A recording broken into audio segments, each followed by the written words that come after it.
Hey guys, Ernest Chavez here, and this is another installment of Takedown. In this particular episode, we're covering 4 more questions. Just like I said before, we're going to be covering questions that I get asked from Quora, Reddit, and sometimes on the comment section in my YouTube channel. And so let's begin.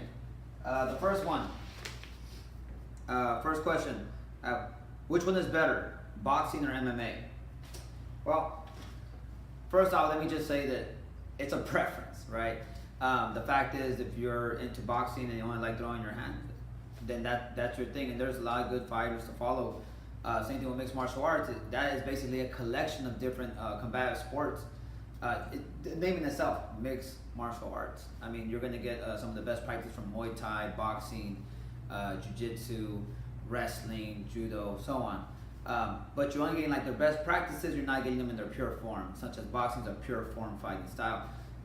A pure form fighting style, and so in essence it's an aspect of MMA, but they both are fun to watch, and like I said, it really just comes down to preference.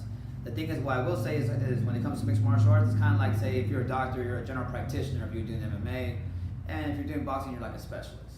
I mean, the fact is, boxing is the better art to know if you're looking to throw your hands and have better head movements or footwork as well. So now, that's not to say the MMA fighters don't have that, but they don't have it to that same degree, because it's just so much that's encompassed inside mixed martial arts. You have to do wrestling, jiu-jitsu, and all these different things. And this is just, say, jiu-jitsu in itself. That takes 10 years to become like a super awesome proficient black belt. You gotta you gotta also combine that with boxing, Muay Thai, and everything. So it's hard to really spread this out and become masters of everything. And over time, you will become very proficient and high level, advanced everywhere across the board. But it takes until you're 20, 30, 25 years of doing all martial arts on that consistent level, at least from what I've seen. But yeah, is anything one better than the other? I would say no. If you want to frame the question like which one's more entertaining, I would say, for me, mixed martial arts right now, and the reason why is because, UFC specifically is pandering to the fans. So whatever matches we want to see, they'll do. That's why titles don't kind of mean anything right now. But before it was boxing, this is back when a different era when the best fought the best, and no one was scared of fights. There wasn't contract disputes. There wasn't all these different issues that there is now. Not to say that boxing as of late has been ramping up to better and better fights. So hopefully the next couple of years it keeps on going the way it is, and maybe I'll change my mind. If you're talking about what's more applicable or what's best for like real life application, I would say mixed martial arts are probably, that and Krav Maga are closer things you're going to get to having a real street fight or mimicking the scenarios of a real street fight, compared to boxing. It's only hands, and there's so much more to an actual fight than just that. So if I had to say which one would be better for those kind of scenarios, obviously MMA. But yeah, but like I said, in the very end, it's all preference. All right, on to the next question. In a street fight, what's the quickest, most efficient way of knocking your opponent senseless so they can't keep fighting? Well, look, this is a street fight we're talking about, right? So first I want to say, you shouldn't be doing street fighting, but I understand sometimes altercations can happen. That being said, there's no rules in a street fight, so I'll just keep that in mind. So if you're looking just to stop this individual altogether, do something simple, man. Especially if you're trying to permanently damage them, that's one thing. If you're trying to just make them stop, kick in the nuts. Kick in the nuts are the most vital, it's going to be a vital area. If you want to look for the more competitive, vital points, you have chin, temple, crown, sternum, liver, so those are the fighting style, those are the vital points in fighting. However, if we're looking to have a street fight, nut shot is going to be by far the most effective, and we guys know for sure that, even though there's a delayed response, for sure it will stop us and put us down. So, yeah, we'll keep it simple, all right? Groin, sternum, liver, chin, crown, temple. All right, man, on to the next one. What is the most amazing display of fight IQ that I've seen? And I want to say I saw this in 2 different areas. One is obviously Floyd Mayweather. The guy is amazing. the best defensive fighter inside boxing. But aside from that, he has fantastic offense. He has fantastic strategies. I mean, take the Pacquiao fight for instance. Pacquiao is a guy that's a good pressure fighter, jumps in and out the pocket. So Mayweather kept on coming at the very edge of the pocket and pot shot. He would back up momentarily, and when Pacquiao would press forward, he would pot shot. Pot shot means like a one shot. He get one jab, one cross, and so on and so forth. And he kept on fighting this way, backing himself up into a corner. And then when Pacquiao would come in to dig in, he'd grab him and clinch.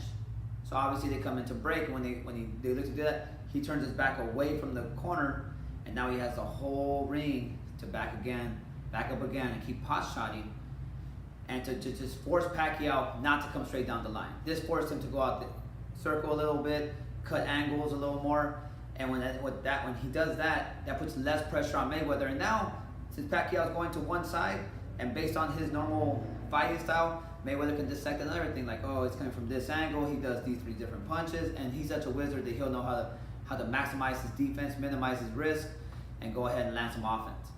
So, I mean, this guy, he does that with a lot of people, though. He's just fantastic. You know, I think it's completely understated, his footwork and his offense and his strategies. Everyone always just touts him for his defensive movement, but I think his fight IQ is off the chain, top notch. The second one of these, if I went to the MMA realm, I would say John Jones. And the display I remember is both DC fights. An example was at the time when DC fought him the first time for the championship. This guy was a wider, stockier individual.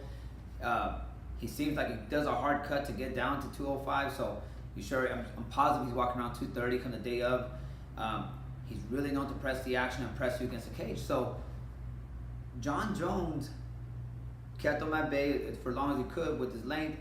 And then when DC got him, this is the first fight. When DC got him next to the cage, he grabbed his wrist, it's called with both hands, called a 2-on-1, and he just pulled down as far down as he could.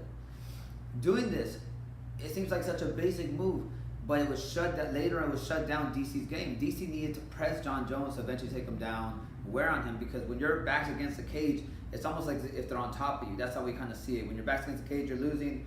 When someone's on top of you, you're losing in MMA, because you're burying their weight. You're sapping your energy, that in itself. So he pulled down, and naturally when someone pulls you down that way, you're going to hunch forward, especially if you get them to almost lock out their arm. They're going to hunch forward. It's very taxing.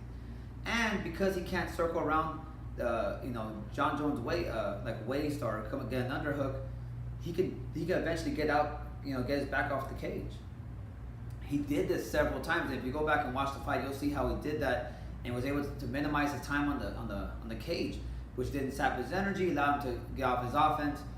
And then later on, he even started mixing it up by throwing takedowns himself just to throw DC off. I mean, and then he even started using elbows because he understands that his reach is just too much.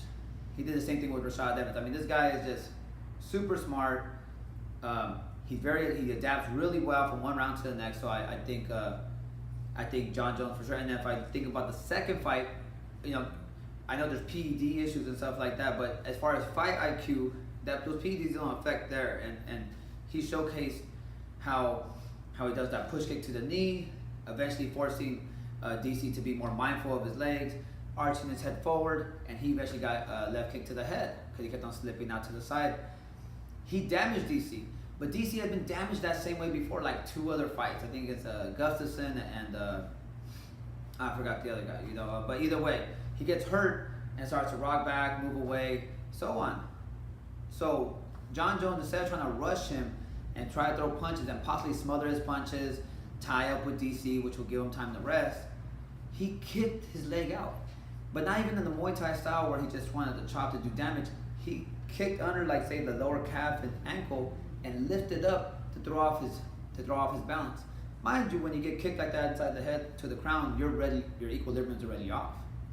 So when he did that, that just showed that he just understood, I don't want to get too close to this guy and give him a chance. I'm going to throw his balance off. And just to think like that off a tenth of a second and react the way he did. And then eventually DC fell himself after that. John Jones didn't land a couple punches. He just kicked out his leg, eventually just put him into this whole scrolling spiral, and he went down. John Jones went on top of him and took him out. John Jones by far inside the MMA community, I think to myself, has a high fight IQ. But yeah, to answer the question, I want to say Mayweather, John Jones, for sure. Now, on to the last question of today's video. And the question is, should I get my carpentry trade and train after for the next 4 years for backup? Or should I train every day, work some jobs here and there, and focus on my dream? So I guess the ultimate question is, should you not really get a trade and just work little side hustles and try to follow your dream, which is to fight, I'm assuming, professionally and get to the highest echelon, which would be UFC, if you're doing MMA or boxing, whatever it may be? Or should you focus on your trade first, and when you can, train here and there, and then eventually go into full, go 100% in after you already got and established your trade? No, man, I'm a big advocate for following your dreams, but I do like things to be based in reality. So an example would be if you're 35 looking to get into the mixed martial arts realm, and you want to go to the amateur circuit, you want to go to the professional circuit after, and then go to the UFC, and you're 35 starting this whole process. No, I don't recommend you doing that at all. It may be your dream, but in reality, it won't work out, and you might have too much damage done to you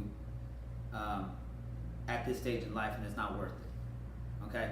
Now, if you're young, like you're in your 20s, then the good thing about youth is you can make a lot of mistakes and still make it out on the other end. So as far as success with whatever field, you could do this for 10 years and still leave that and go have a carpentry industry and go into the carpentry industry and be fine. So I would say if you're young, yes, if that in itself would give you that opportunity to take that risk. So I'm a big advocate for that. Just understand, like, I'll give you an example of what I did, and so you can kind of see, like, I did something similar. I had an 8 to 5, and I would just run, 5 miles in the morning, and then at night do 3 hours of like boxing or kickboxing or grapple or whatever it may be. I tried to just do it like this for years, and eventually I started like quitting jobs and trying to find jobs that had these weird hours of working 4 hours, having a 3-hour mid shift, and then working another 4. And it just worked out with training schedule because I needed time to rest between workouts and stuff like that. So I geared my whole life around it. In reality, I didn't go to a lot of social, I wasn't as social for sure. And, I had women leave me, So the thing is, when you really want to focus on a dream and go wholeheartedly into an industry like this, it comes at a cost, okay? And the other cost of that is you not having a lot. So I was poor for years upon years. The only thing that made things work out for me is I made sure I worked 8 to 5, try to work out at the edges of my day, which would be the morning and night. I paid all my debt off, I saved a good amount of money, and then I took the jump. When I took the jump, I started working for the gym that I was training at. I started working as an instructor there, and in time, I was able to get enough clients where I was able to pay rent and stuff like that, and not rely on my savings. So it took a while, it took a lot of adjustment, it took some planning. So to minimize the risk, okay, that's what I did to do my journey. I recommend something similar. If you're young and you don't have debt, then try to save and stack some money. Get 2 jobs and really focus on just hoarding money and training every time you can, any opportunity you can. Don't go out and party. The sacrifice has to be made if you're looking to get to the top. And so I'm always a big advocate for that. But just understand, you want to make a calculated risk.